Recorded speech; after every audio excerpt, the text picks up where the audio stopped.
merevaade sisustab teie suvise vaba aja, mille olete otsustanud veeta telerite, arvutite või oma nutiseadmete ees värskete mereteemadega. Tänases merevaates sõidame Hiiumaale, et teha selgeks, millist avamere tuuleparki planeeritakse Hiiumaast loode suunas, millised on arendajate, teadlaste ja kohalike arvamused. Külastame Kõpu tuletorni, et avastada ajaloolist majakat täiesti uue nurga alt. Saate viimases loos teeme eksklusiivse ringkäigu, et kogeda Eesti praamiehituse tipptaset. Meie ees on täies hiilguses uhiuus Vormsi ja Mandri vahel seilav praam. Alustame algusest. Kuidas nende tuuleparkidega siis ikkagi lugu on? Kas meil on neid vaja või ei ole vaja? Kas nad on head või on halvad? Hiidlased teavad väga hästi, et Hiiumaale ja Hiiumaa vetesse rajatavatest tuuleparkidest on varsti räägitud juba pea 10 aastat. Mis siis lõpuks saab? Kas matta idee maha või leida kuldne kesktee? Kujutame ette Tallinna tuletorni. Ja paneme neid siia nüüd merre. 500 tükki. Kui ta meeldib. See vahemik, mida planeeringu käigus on käsitletud, on siis vahemikus, ütleme 100 kuni tõesti mingi maksimumvariandi puhul, kui me kasutame mingid väiksemad tuulikud, siis isegi kuni 200 tuulikut võiks seal pargis olla. Kui me vaatame rahvakoosolekuid, siis pool kisa oli selle ümber, et minge ise elage nende tuulikute all, et siis te näete, et millist mõju nad teile avaldavad. Ja kui siis öeldi, et need tuulikud on ju meres, et seal ei saa elada, siis öeldi, et no siis ei ole ju midagi. Alates 2006. aastast on Hiiumaast loode ja põhjasuunal kavandanud tänase seisuga maailma suurimat tuuleparki ettevõtte nimega Nelja Energia. Viimase plaani kohaselt püstitatakse tuulegeneraatorid 3 merealale. Kokkuleppe järgi võib esimese tuuliku rajada rannikust vähemalt 12 kilomeetri kaugusele. Hiiumaa avamere tuulepargi moodustaks kuni 200 tuulikut koguvõimsusega kuni 1100 megavatti. Sellise elektrijaama aastatoodang küündib pea pooleni kogu Eesti Vabariigi tarbimisest. Hiiumaa tuulepargi projektide saaga algas juba varem. Esialgu sooviti tuulikut püstitada saarele. Et see äriidee jättis nagu hiidlased ilma kõigest. Ehk et oleks kasutatud sisuliselt ainult kohalikku loodusressurssi, aga see kasumi pool oleks jäänud hiidlastest puutumata.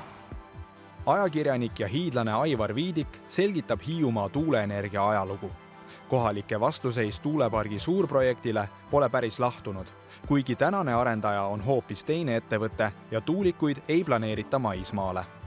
Hiidlaste jaoks on väga oluline varustuskindluse parandamine, võimalus seal projektis osaleda ise investorina, energiaühistu teemad ja loomulikult ka see, et kui see projekt hakkab tööle, siis ta hakkab toetama kohalikku kogukonda, erinevaid üritusi, häid algatusi, nii et sellest projektist peaks olema tervikuna Hiiumaale kasu. Üks asi on see visuaal, ma saan aru, ja rannarahvale on see tõesti võib-olla väga valus pilt, mis nad on nagu läbi inimpõlvede harjunud nägema ja see rikutakse lihtsalt ära. See on niisugune emotsionaalne külg asjal võib-olla. Paap Kõlar on Ristnas peamiselt suvehooajal elanud 20 aastat. See on siiski arvestatav aeg, et muusik ja ekstreemspordi entusiast tunneks ennast täisverd hiidlasena. Mees räägib lähemalt, mis teda Hiiumaa territoriaalmerre rajatava tuulepargi juures häirib. Kõige hullem asi, mida mina näen, kuna ma olen nagu siiski pool elu töötanud professionaalse muusikuna, siis ma midagi tean helisagedustest.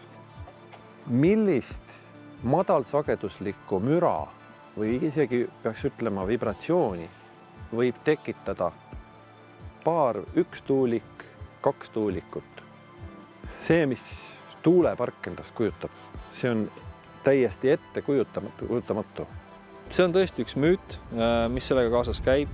See on selles mõttes selline hea tuulepargi vastaliste selline hea relv, sest et madalsageduslik müra on midagi sellist, mida ei kuule, ei näe, mille lõhna ei ole. ja sellele on võimalik juurde rääkida igasuguseid hirmulugusid.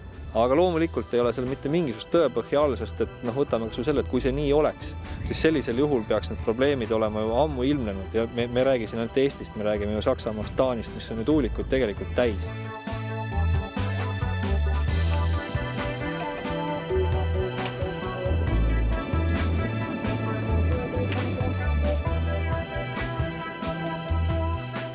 Me oleme Hiiumaa rannikuvetes ja Tartu Ülikooli Eesti Mereinstituudi merebioloogid uurivad siin merepõhja.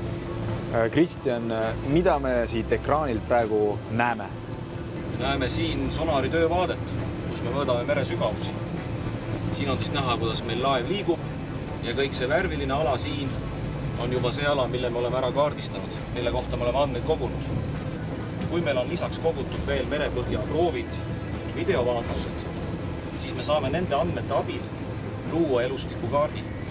Milleks on vaja Eestis merepõhja kaardistada? Kaardistamine on selline esimene samm, et kuidagi mõistlikult kasutada seda ruumi, seda vara või seda loodust, mis meil seal on. Kui nüüd hakkavad tekkima sellised huvid inimkasutuse poole pealt ka avamerele, nagu näiteks on need tuulepargid, siis seal see info on äärmiselt vajalik. Ja teine selline alternatiivne huvi on looduskaitse, aga selleks jällegi, et me oskaks paremini kaitsta, me peame teadma, kus see on. Tuulikute jaoks uuritud mereala teeb eriliseks fakt, et siit leiti paik, kus veetaimed kasvavad Eesti mõistes rekordsügavusel. Üldjoontes on siinne merepõhi kahesugune. Madalamates piirkondades kõva ning koosneb suurematest kividest ja paeplaatidest. Sügavamates kohtades on põhi liivane ja pehme. Sügavamal põhjataimestikku ei leidu. Põhjaloomastiku moodustavad settes elavad karpide kooslused. Kõval põhjal kasvavad pruun- ja punavetika liigid. Põhjaloomastikus domineerivad söödav rannakarp, harilik tõruvähk ja hydraloom, mis meenutab vetikat. Just mereelu rikkuse mõttes on näiteks Hiiumaa rannikust põhjasuunal asuv Apollo madal sobiv looduskaitseala loomiseks. Teisalt sobib madala kõva põhi hästi ka tuulepargi püstitamiseks. Hetkel on laual lahendus, kus põhimõtteliselt on võimalik nii looduskaitseala loomine kui ka siis tuulikute paigutamine ka veel arendaja jaoks sobiva lahendusega. Kuidas moodi olete teie teadlastelt saadud ekspertuuringuid osanud ära kasutada? Me peame lähtuma sellest infost, mida meile antakse ja praegu konkreetselt arendajal on siis olnud terve rida kohustusi läbi viia kõikvõimalikke täiendavaid uuringuid, alates merepõhjast ja lõpetades lindude pesitsus- ja rändeteedega ja nii edasi, et me oma otsuste tegemisel alati lähtume nendest objektiivsetest andmetest. Miks see siiski kasulik võiks olla hiidlasele? Kasulik, ma väga loodan, on ta puhtalt ärilises mõttes. Ka kohalikul inimesel on võimalus osaleda selles projektis rahaliselt. Mõistlik oleks pakkuda kohalikule kogukonnale võimalus investeerida kuni 20% projektimahust. Ja see on üks, ma ütleks, põhiline selle koostöökokkuleppe osa. Me oleme lubanud panna õla alla siis vastava eriala hariduse või õppeprogrammi käivitamisele Hiiumaal. Praegu käib jutt siis Hiiumaa ametikoolis siis tuulikute hoolduse remondi eriala või õppekava siis tekitamisest. Kui on ettevõtlus, on töökohad, on palgad, siis tuleb ka kõik muu sinna juurde. Nii et see on, ma usun, hiidlastele üks võimalus. Energiat on hiidlastele kindlasti vaja. Aga kas seda energiat ja kas sellisel kujul, kus ta tegelikult Hiiumaast mööda läheb hoopis, eks ole, ja ei tea, kelle taskus see tegelikult libiseb. See on nagu kaheldav. Ma olen saanud viimaste aastate jooksul isiklikult kõvasti nahutada selle eest, et ma olen liiga otsekohene, et ma võiksin rohkem keerutada. Aga see, mida ma olen öelnud, on see, et ma põhimõtteliselt toetan innovatsiooni, ma toetan arenguid. Võib juhtuda nii, et me astume reha otsa, aga kui see tiim, kes seda teeb, on tugev, siis selle õnnestumise tõenäosus on tegelikult kordades suurem. ja ka Euroopa Liidus on praegu see nii-öelda mere poole suunatud majanduse areng on nagu väga aktuaalne teema ja seda väga soodustatakse, et ütleme, kusagilt peab see lisa nii-öelda majanduse arenemise ruum kusagilt tulema ja tegelikult meri tundub praegu olema selline väga selline soodne koht selle jaoks. Aga kõiki asju peab tegema tasakaalustatult ja läbimõeldud, siis on, ma arvan, lahendus alati. Minu isiklik arvamus on positiivne. Kindlasti positiivne, aga loomulikult sõltub kõik tingimustest. Mulle tunduvad need päris head. Et ma ise olen igatahes otsustanud endale pensionisamba küll merre rajada ja sealt vaikselt raha teenima keerata, et miks mitte.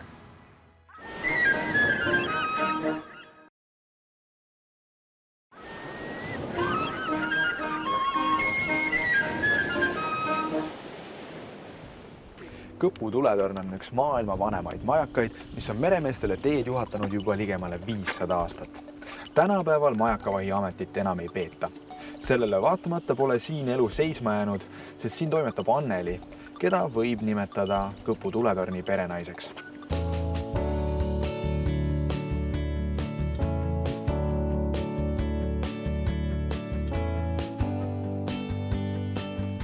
Ja tere! Toon sulle meie valmistatud, kohvikus valmistatud šokolaadikooki. Endale ma valisin ahjuõunakooki, et see on selline lahjem. Kuidas siis nii juhtus, et sinust sai ühtäkki majaka perenaine? Kuna elu oli toonud mind juba Hiiumaale, siis ühtäkki ma lugesin, et Kõpu majakale kuulutati välja uus rendikonkurss ja otsiti uut perenaist. Ja siis natuke mõeldes, et mis see minule kaasa toob, kindlasti see tõi kaasa mõningad muudatused minu elus, aga ma mõtlesin, et milline oleks minu nägemus sellest kohvikust. Ja ma koostasin oma äriplaani ja esitasin selle konkursile. Selline oli lühidalt Anneli teekond ajaloolise Kõpu tuletõrni jalamile. Mandril kasvanud daami seovad Hiiumaaga ema ja esivanemad, nii et kõik polegi nii juhuslik. Kõlab pisut nagu tagasi juurte juurde. Tänaseks peab Anneli juba 4. aastat Kõpu tuletõrni kohvikut. Küpsetab kõik koogid ise, kasutab kohalikku toorainet, merest püütud kala ja saarelt pärit liha, et valmistada värskeid ja maitsvaid päevaroogi. Ja kui nendest töödest väheseks jääb, müüb noor naine tuletõrni külastajatele pileteid ja kui vaja, siis ka suveniire. Kohviku pidaja töö ja tegelikult siis suures osas ka ise nende toitude valmistajana. See eeldab seda, et tuleb ärgata vist kell 3 öösel või veel kell 2 suvisel ajal, et kõik valmis jõuda. Õnneks päris kell 3 ei pea just ärkama, aga jah, hommikud on kohati väga varajased. Ja minu õhtu ei lõppe sellega, kui kohvikuuksed kinni on pandud ja viimased kliendid on lahkunud, et tuleb teha ettevalmistused järgnevaks päevaks. Siin laua peal on ka tee, mida me ei taha vist, et ära jahtuks. Millega on tegemist? Täna ma pakun sulle ka Hiiumaist, selline on tore ettevõte Hiiumaa Gourmet, kes pakub kadakane tee. Et kas sa ennem oled saanud kadakateed? Ma olen kadakamarju maitsnud, aga mitte teena ei olnud. Aga nüüd on sul see võimalus proovida ka kadakateed. Proovi, kas on tunda kadaka maitset? Proovin.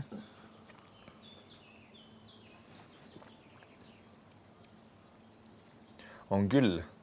Ja siit käib see aroom läbi ka, mida muidu oled harjunud, ma ei tea, saunakapa juures tundma või nugade puhul näiteks. Ja need kadakad on siis ja kadakamarjad on pärit siit samast Hiiumaalt. Siit Hiiumaalt, jah.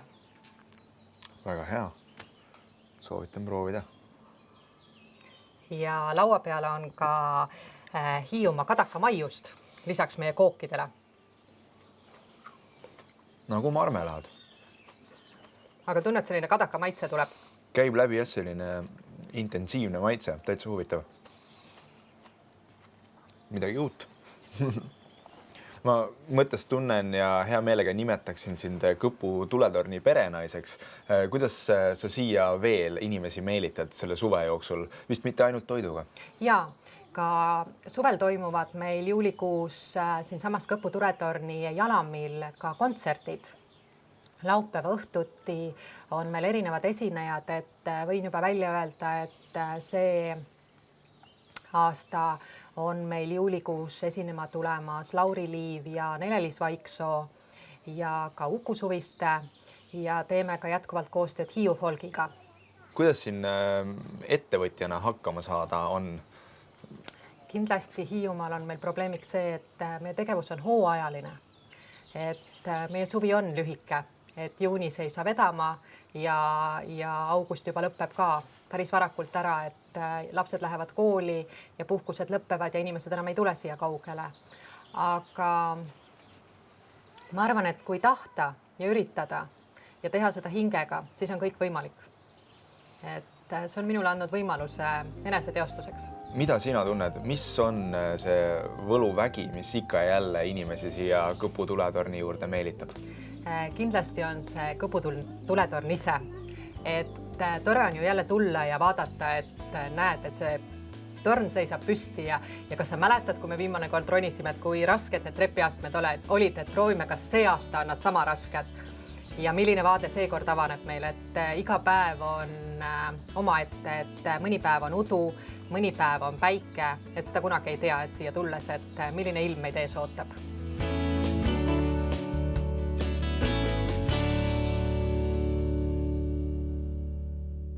Nüüd teeme kiirvisiidi Hiiumaalt Saaremaale, täpsemalt Nasvale.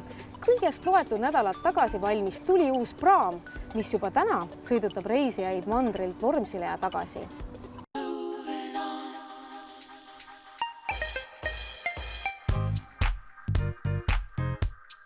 Kas teate, mida tähendab rootsi keeles Ormsö? Õige jah, Vormsi saart. Kuid mitte ainult. Ormsö nime kannab ka uus praam, mis liikleb alates juunist Vormsi saare ja mandri vahel. Kasutan võimalust ja hiilin vast valminud värvist lõhnavale praamile vahetult enne selle mereteele õnnistamist. Ja mida see uus reisiparvlaev Ormsö endasse sisaldab? Pikkust on laeval 45 meetrit, laiust 12 meetrit. Autosid mahub siia pardale 20 reisijaid, umbes 200. Ja meeskonna suurus on 6 liiget. Miks see laev on hea? Et me oleme hästi palju rõhunud nii meeskonna kui ka reisijate mugavusele. Seda alustades meeskonna kajutitest kuni siia üles välja. Enne kui me siin midagi hakkasime üldse paika panema, me kutsusime kohale inimesed, kes on analoogsete laevadega sõitnud ja me kuulasime ära nende ettepanekud. Ja ma usun ja loodan, et seda on ka tulemusest näha.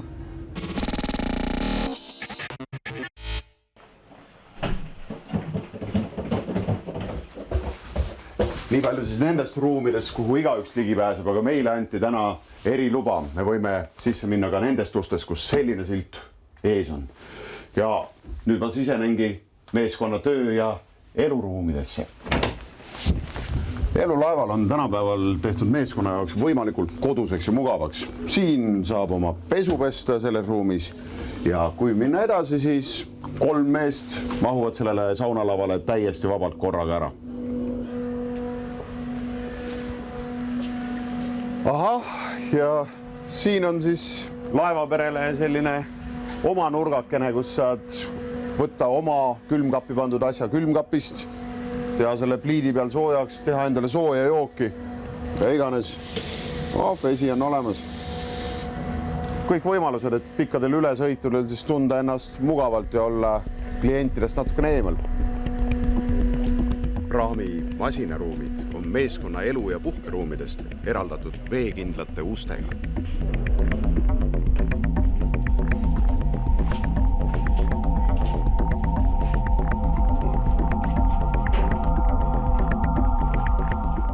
Ormsö peal tegelikult on päris lihtne segadusse sattuda, sest ahter ja vöör on täpselt ühesugused, mis tähendab seda, et selliseid 1000 kilovatiseid mootoreid, nagu minu käe all praegu, on siin ka 2, nii ahtris kui vööris ja kiirust arendavad nad niimoodi, et mere peal teeb see laev 13 sõlme, mis siis maakeeli ümber arvutatuna tähendab umbes 24 kilomeetrit tunnis.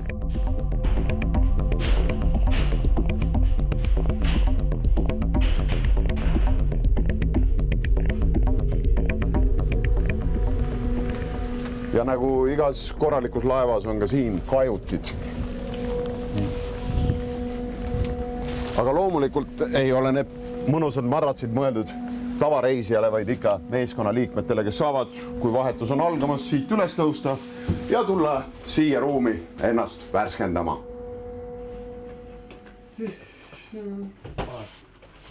Tänapäeva laevad on väga tihedalt seotud uue tehnoloogiaga. Kas ka see laev?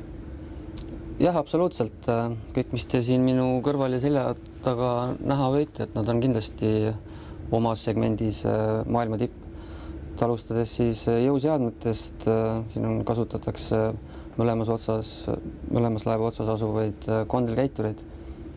Ja sellise laeva puhul on need kindlasti parim valik, mis on võimalik teha, et see hõlbustab oluliselt laeva manööverdamist ja tema annab väga palju juurde sõidu omadustel jääse.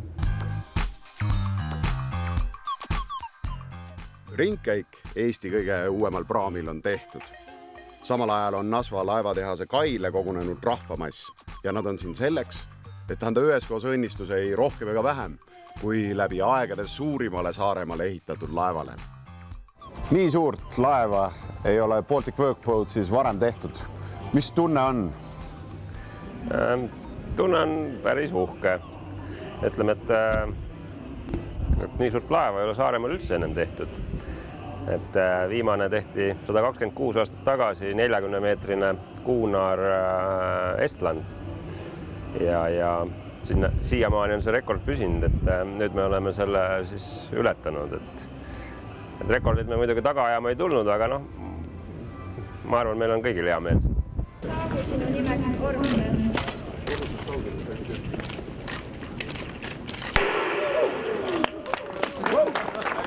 Ja niimoodi saigi reisiparvlaevast Ormsöö täieõiguslik merede kodanik. Kui arvasin, et Vormsile ma see suvi kindlasti ei jõua, siis nüüd on tunne, et ma lihtsalt pean sinna minema kas või praamisõidu pärast. Järgmisel nädalal ronime merevaate kaameraga läbi aegade kõige suuremale ja uuemale kruiisilaevale, mis on meie sadamaid külastanud. Näeme, kuidas 330 meetri pikkune liikuv merelinn Regal Princess Tallinna sadamasse juhitakse ja vastu võetakse.